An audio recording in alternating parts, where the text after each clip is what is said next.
Dentist और orthodontist में क्या फ़र्क होता है? अच्छा अच्छा, डेंटिस्ट जो है वो बेसिकली जनरल डेंटिस्ट होता है जो तमाम किस्म के प्रोसीजर्स कर रहे होते हैं और सिंपल और सादा नौइयत के डेंटल प्रोसीजर्स करने के लिए उनकी ट्रेनिंग करवाई जाती है।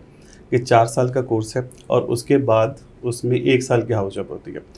ऑर्थोडोंटिस्ट और क्वालिफाइड ऑर्थोडोंटिस्ट बनने के लिए 4 साल का ट्रेनिंग, स्पेशलाइज्ड ट्रेनिंग होती है जो सिर्फ़ और सिर्फ ब्रेसेस और इसके साथ कुछ एसोसिएटेड और चीज़ें भी होती हैं, वो सारी चीज़ें सिखाई जाती हैं। यानी कि 4 साल की ट्रेनिंग की, FCPS की ट्रेनिंग के बाद, और उसका एक बड़ा मुश्किल इम्तहान होता है, जो सबसे मुश्किल इम्तहान FCPS का जो है वो ऑर्थोडोंटिक्स का ही है डेंटिस्ट्री में। वो पास करने के बाद एक ऑर्थोडोंटिस्ट बनता है। तो डेंटिस्ट और ऑर्थोडोंटिस्ट में फ़र्क ये है कि ये इन्होंने 4 साल की स्पेशलाइजेशन की हुई होती है सिर्फ़ और सिर्फ ऑर्थोडोंटिक्स में। जबकि एक जनरल डेंटिस्ट होता है, उसकी 2 महीने की ट्रेनिंग होती है, 2 महीने हाउस जॉब में और 2 महीने फाइनल ईयर में। और एक ऑर्थोडोंटिस्ट की 4 साल की स्पेशलाइजेशन है इस सब्जेक्ट में।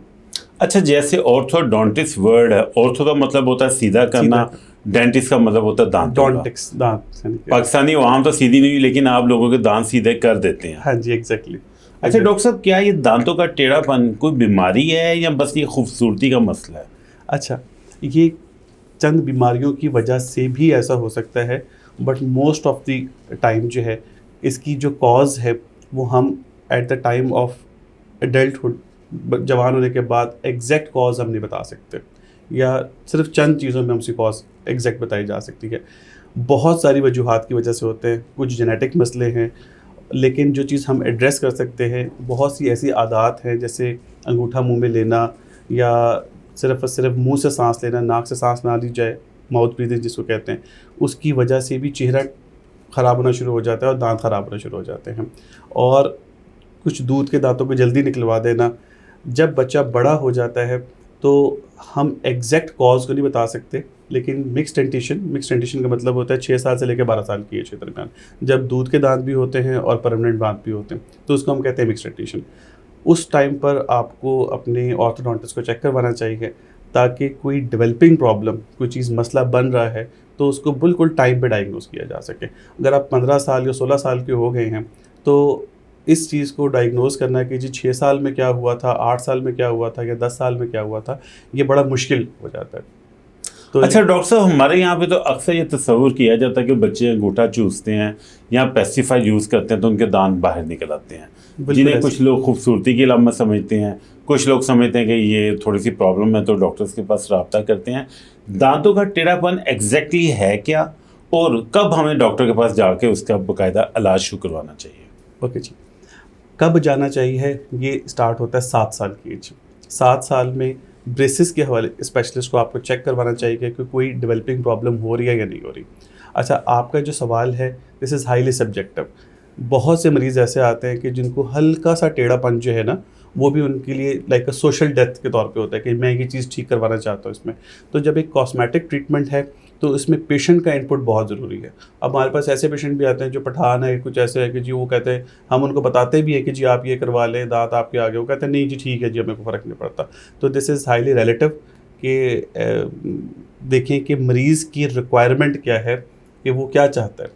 समटाइम उनकी जो डिमांड है वो बड़ी अनरियलिस्टिक भी होती हैं कि हम इसको इस तरह से करवा लें, पीछे करवा लें।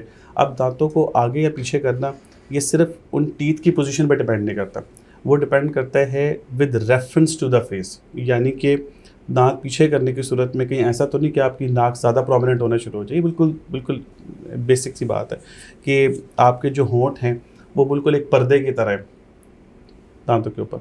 जब दांत हम पीछे की तरफ लेके जाते हैं तो आपको ऊपर वाला होंठ भी पीछे की तरफ जाएगा।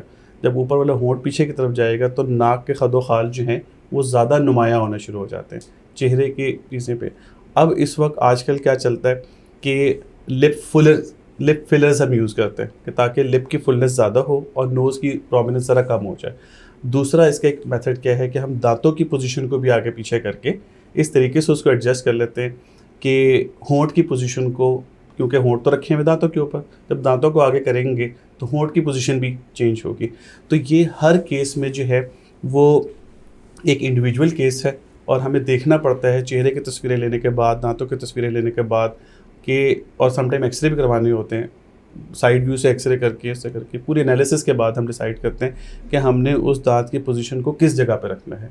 इसीलिए ये इतना एक कॉम्प्लिकेटेड सा सब्जेक्ट है ट्रीटमेंट प्लानिंग और डायग्नोसिस वाला, कि हर सिंपल जनरल डेंटिस्ट ब्रेसेस का ट्रीटमेंट के लिए फुली ट्रेंड नहीं होते। उसके लिए एक ऑर्थोडोंटिस्ट स्पेशलिस्ट की ज़रूरत ही है, ताकि ना सिर्फ वो दांतों की पोजीशन को चेंज करे बल्कि उसकी पोजीशन को ऐसे लेके आए कि पता चले कि वो दांतों की पोजीशन चेहरे, होंठों और पेशेंट के लिए बेस्ट पोजीशन उसकी क्या है, वो हमें प्रॉपर डायग्नोज करना पड़ता है। अच्छा डॉक्टर साहब, मैं अपने व्यूअर्स के लिए आगे आपसे ख़ास तौर पे ये सवाल पूछूंगा कि ऐसी कौन सी 5 गलती हैं जो कि वालिदैन करते हैं जिसकी वजह से बच्चों को सारी ज़िंदगी भुगतना पड़ता है, ख़ास तौर पे दांतों को लेके। लेकिन पहले मुझे आप ये बताएं कि जो इतनी मुश्किल आपने फील्ड अडॉप्ट की है, ये क्या आप इत्फाकन इसमें आ गए या कोई प्लान करके आए या कोई ऐसा वाक़या हुआ कि आप ऑर्थोडोंटिस्ट बन गए? अच्छा जी, अच्छा ये ना, it is not only the money कि जिसके साथ हम देते हैं कि this is very rewarding, this is very expensive procedure. ये पूरी बंदे की ज़िंदगी की ट्रांसफॉर्मेशन होती है। जब हमारी रोटेशंस होती थी फाइनल ईयर में और हाउस जॉब में, तो वो जो ट्रांसफॉर्मेशन में देखता था ना, कि वो बंदे की ज़िंदगी बदल के रख देती हैं। एक पेशेंट आता है जिसके दांत बहुत ज़्यादा बाहर की तरफ है, वो आपने देखा होगा जी ऐसे रख के लड़कियाँ हाथ से स्माइल कर रही होती हैं, उससे हाथों से अपनी स्माइल छुपाने से ले करके खुल के हंसने, और जिसमें आप अपने दांत को शो कर रहे होते हैं, being a very confident on smile, ये बड़ी ड्रामेटिक ट्रांसफॉर्मेशन होती है। बल्कि ऑर्थोडोंटिक स्पेशल में इसको ज़रा वाजे कर दूँ कि it's not about the braces, कि जिसके साथ साथ हम दांतों की पोजीशन को चेंज करते हैं। इसमें हम अगर डेवलपिंग एज में प्रॉपर टाइम पे हमें ट्रीट करने का मौका मिल जाए, तो हमारी स्पेशलिटी का एक पार्ट ये भी है कि जिसमें कि नीचे वाला जबड़ा, जिसे मैंडिबल कहा जाता है, और ऊपर वाले जबड़े की ग्रोथ को भी मॉडिफाई कर देते हैं। सिंपल सा कॉन्सेप्ट है कि जी हमारे दांत लगे हुए हड्डी के अंदर, तो हमारे पास 2 तरीके हैं, या तो हम दांतों की पोजीशन को चेंज करें या हम हड्डी की पोजीशन को चेंज कर लेते हैं। अगर आपका ये जबड़ा छोटा है तो बहुत बड़ी, जो आपने सवाल पूछा कि जी कौन सी चीज़ों को पेरेंट्स को पता होना चाहिए, तो मेरे ख्याल से हर आम आदमी को भी नॉलेज में ये बात होनी चाहिए कि अगर तो आपके बच्चे का जबड़ा छोटा है तो ये इलाज बिल्कुल मुमकिन है ऑर्थोडोंटिक्स के साथ, कि हम नीचे वाली हड्डी की ग्रोथ को बढ़ा लें, बजाय ये कि हम नीचे के दांत आगे लेके आएँ, हम पूरा का पूरा जबड़ा ही ग्रो करवा के आगे ले आते हैं। जैसे कि सादा मिसाल है, आप जिम जाएँ बच्चा, तो जिम में आप बाइसेप ट्राइसेप की अगर आप सिर्फ एक्सरसाइज करते रहें तो क्या होगा कि आपके वो मसल फूल जाएंगी, वो हड्डी ज़्यादा स्ट्रॉन्ग हो जाएगी।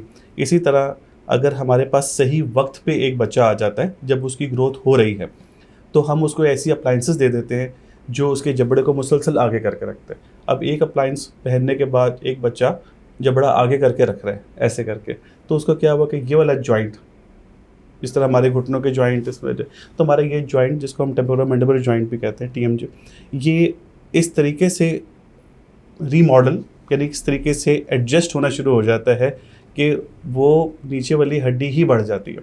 तो जो दांतों की पोजीशन हमने दांत आगे करके हासिल करनी थी, वो पूरा का पूरा जबड़े की पोजीशन ही हम चेंज कर देते हैं। बट सबसे इंपॉर्टेंट चीज़ उसमें क्या है कि परफेक्ट टाइमिंग। फॉर एग्जांपल लड़कियों के लिए इसका परफेक्ट टाइम है 11 से 13 साल की एज। अब एक बच्ची आती है मेरे पास 14 साल या 15 साल की उम्र में, तो मुझे बड़ा अफसोस होता है कि मेरे किसी स्टूडेंट ने या किसी जनरल डेंटिस्ट ने ये चीज़ ओवरलुक कर दी, या पेशेंट ही मेरे पास बड़ा लेट रिपोर्ट किया कि अब वो चीज़ जो है वो हम ग्रोथ मॉडिफिकेशन यानी कि जबड़े की ग्रोथ को बढ़ा के अब हम नहीं कर सकते, वो अब हमें किसी और तरीके से उसको करना पड़ेगा। अच्छा डॉक्टर साहब, ये तो आप जनरल पब्लिक के लिए बात करें, लेकिन आजकल जो हमारे स्टूडेंट्स हैं जो मुस्तकबिल के डॉक्टर बनना चाह रहे हैं, MBBS में बहुत कंपटीशन हो गया है, बहुत सैचुरेशन हो गई है, वो लोग जब डेंटिस्ट्री की फील्ड की तरफ आते हैं तो उन्हें क्या चैलेंजेस का सामना करना पड़ता है और उन्हें कौन सी फील्ड सेलेक्ट करनी चाहिए, उनके लिए आप क्या गाइडेंस देंगे? ओके जी, फील्ड सिलेक्शन में ना बहुत सी इसमें इस टॉपिक पे बात होती है। सबसे बड़ी फील्ड सेलेक्ट करनी चाहिए जिसमें आपका इंटरेस्ट है, आप क्या करना चाहते हैं, ठीक है ना। बहुत सारे पैरामीटर्स हैं फील्ड सेलेक्ट करने के लिए, जिसमें सबसे ज़्यादा दिल आपका लगता है वही फील्ड आपके लिए सबसे बेस्ट है। अगर आप रिवॉर्डिंग वाइज देखें तो ओरल एंड मैक्सिलोफेशियल सर्जरी बहुत अच्छी स्पेशलिटी है, कैंसर ट्रीटमेंट को वो देख रहे होते हैं। अगर हम पैसों के हिसाब से देखा जाए कि किस में सबसे ज़्यादा पैसे कमा सकते हैं, तो वो इम्प्लांट सर्जरी उसमें। लेकिन मेरा हमेशा एडवाइस की होती है अपने स्टूडेंट्स को कि जिसमें आपका इंटरेस्ट है, क्योंकि देखें ना ये वो स्पेशलिटी है, ये वो काम है जो दिन में आपने 8 से 10 घंटे करना है। तो जिस काम में आपका 10 घंटे दिल लगेगा, अगर आपको पढ़ाने में दिल लगता है तो पढ़ाने में ये कासिम अली शाह ने बड़ा अच्छा उसमें वीडियो में एक्सप्लेन किया हुआ था कि जी आपको कैसे पता चलेगा कि जी आप इसमें फिट हैं या नहीं। तो जो काम आप करते हुए थकेंगे नहीं, जिसमें आपका दिल लगता है, बस वही आपको अडॉप्ट करना चाहिए।